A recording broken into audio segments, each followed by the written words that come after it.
Toshkent, Moskva, Moskva-Toshkent yo'nalishi bo'yicha davlat tomonidan avtobus reyslarimiz qatnovi yo'lga qo'yilgan. Haftaning har seshanba hamda juma kunlari o'z faoliyatini amalga oshirib kelmoqda.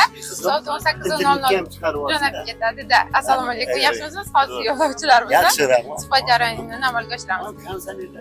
Ishlab turibdimi? Qaysi yo'nalish bo'yicha ketyapsiz o'zim aka? Moskvaga? Moskvaga bilet narximizni qanchadan xarid qildingiz? Qanchadan sotib oldingiz? 850 ming so'm, 15 ming so'm bilan o'zi. Aha, 8 shunda 65 ming bo'ladi. 865 ming. Kassadan oldingizmi yoki ofisimizdan xarid qildingizmi? Kassadan. Oldin ham avtobus reyslaridan foydalanganmisiz? Biz Termizdan avtobusdan keldim. Bitalab tushgandan bilet oldim. Tushganingizdan biletni qo'ydingiz, a? Aka bidim, Kotelnikovdan keldim. Oldin ham avtobus reyslaridan foydalanganmisiz? Ha. Qulayliklar haqida nima deya olasiz? Yaxshi.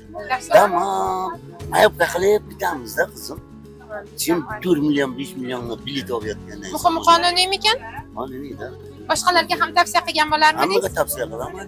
Rahmat kattaman. Yaxshi yetib oling. Yaxshi kunlarda ko'rishamiz. Rahmat. Qadrli yurtdoshlar.